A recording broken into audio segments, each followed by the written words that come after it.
बिहार में विधानसभा चुनाव की सरगर्मियां तेज हो चुकी हैं और जैसे ही ये सरगर्मियां तेज हुई उसके बाद एक ओपिनियन पोल भी निकल करके सामने आया है। पोल ट्रेकर ने ये ओपिनियन पोल किया है, लेकिन उसके बाद जो दावे, जो आंकड़े इसके भीतर आए हैं, उसने सियासी गलियारों में हलचल मचा दी है। क्योंकि इसके बाद न तो मोदी इतने लोकप्रिय बताए जा रहे हैं और ना ही नीतीश की लोकप्रियता बिहार में इतनी आंकी जा रही है। अगर इस ओपिनियन पोल की माने तो किसको वहां पर एक बड़े नेता के तौर पर देखा जा रहा है, जिसकी लोकप्रियता का ग्राफ लगभग आधे बिहार को पसंद आ रहा है। जी हाँ, प्रतिशत की बात कर रहा हूं मैं, 50% से थोड़ा सा कम उसकी लोकप्रियता है। कौन है ये नेता और किसकी बनती हुई दिख रही है पोल ट्रेकर के अनुसार सरकार सर्वे में? आइए जानते हैं कार्यक्रम कहीं सुनिए। नमस्कार, मेरा नाम है अभिषेक तिवारी और आप देखना शुरू कर चुके हैं कार्यक्रम कहीं सुनिए। तो विधानसभा का कार्यकाल यानी बिहार विधानसभा का जो कार्यकाल है वो 22 नवंबर 2025 को खत्म हो रहा है।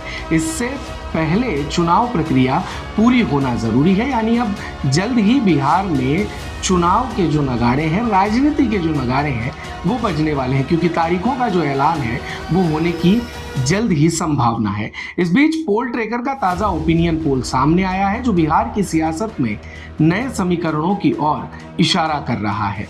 इस सर्वे में वोट प्रतिशत, सीटों का अनुमान और नेताओं की लोकप्रियता का खुलासा हुआ है। पोल ट्रेकर के ओपिनियन पोल के मुताबिक बिहार में वोटरों का रुझान रोचक तस्वीर पेश कर रहा है। सर्वे में इंडिया गठबंधन, आरजेडी, कांग्रेस और अन्य सहयोगियों को मिलाकर के 44.2% वोट मिलने का अनुमान है, जो एक बड़ी जीत की ओर इशारा करता है। जो राष्ट्रीय जनतांत्रिक गठबंधन है यानी कि एनडीए, यानी कि बीजेपी, हिंदुस्तानी आवामी मोर्चा, नीतीश की पार्टी जेडीयू, ये सभी मिलकर के जो गठबंधन बनाते हैं उससे आगे दिखाई दे रहा है आरजेडी कांग्रेस का महागठबंधन। क्योंकि एनडीए, जिसमें बीजेपी, जेडीयू, चिराग पासवान की एलजेपी, उपेंद्र कुशवाहा की पार्टी शामिल है, उसे 42.8% वोट की आशंका जताई जा रही है। वहीं प्रशांत किशोर की जनसुराज पार्टी को 2.7% और अन्य छोटे दलों को 10.3% वोट मिल सकते हैं। ये मामूली अंतर चुनाव नतीजों में लेकिन बड़ा उलटफेर कर सकता है। कैसे? क्योंकि यहाँ आपको बता दें कि विधानसभा में कुल 243 सीटों में बहुमत के लिए 122 सीटें चाहिए।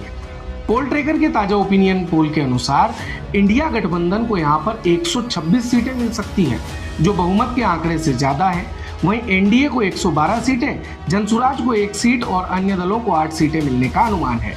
इससे पहले 8 जून को हुए पोल ट्रेकर के सर्वे में इंडिया गठबंधन को 121 से 131 सीटें और एनडीए को 108 से 115 सीटें मिलने की बात कही गई थी। दोनों सर्वे में इंडिया गठबंधन को बढ़त मिलती दिख रही है, लेकिन अभी भी 2-3 महीने बाकी हैं, जिसमें समीकरण जो है वो बदल भी सकते हैं। पोल ट्रेकर के ओपिनियन पोल में बिहार के अगले मुख्यमंत्री के लिए जनता की पसंद भी सामने आई।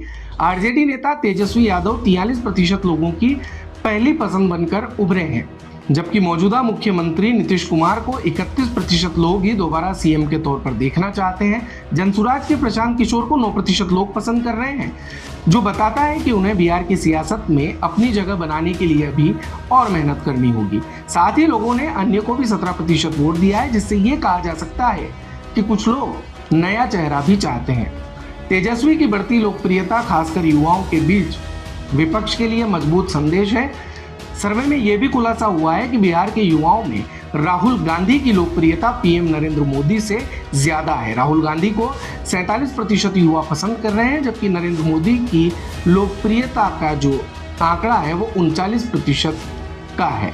बाकी 14% वोट अन्य नेताओं जैसे तेजस्वी यादव या चिराग पासवान के पक्ष में हो सकते हैं। यह ट्रेंड इंडिया गठबंधन के लिए सकारात्मक संकेत देता है। 2020 के बिहार विधानसभा चुनाव में एनडीए ने 125 सीटें जीतकर सरकार बनाई थी। बीजेपी ने 110 सीटों पर चुनाव लड़ा और 74 सीटें जीती, जबकि जेडीयू ने 115 सीटों पर लड़कर 43 सीटें हासिल की।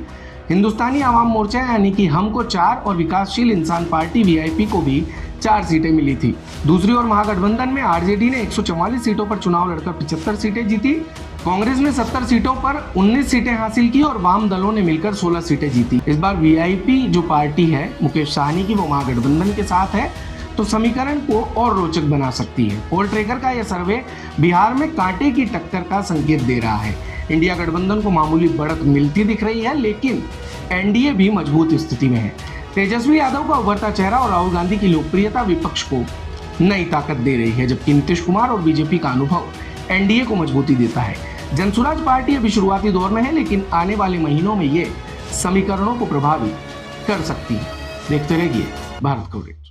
दिन भर की सारी अपडेट्स के लिए सब्सक्राइब करें भारत कवरेज को और हाँ, बेल आइकन दबाना ना भूलें ताकि आप रहे अपडेटेड हमेशा।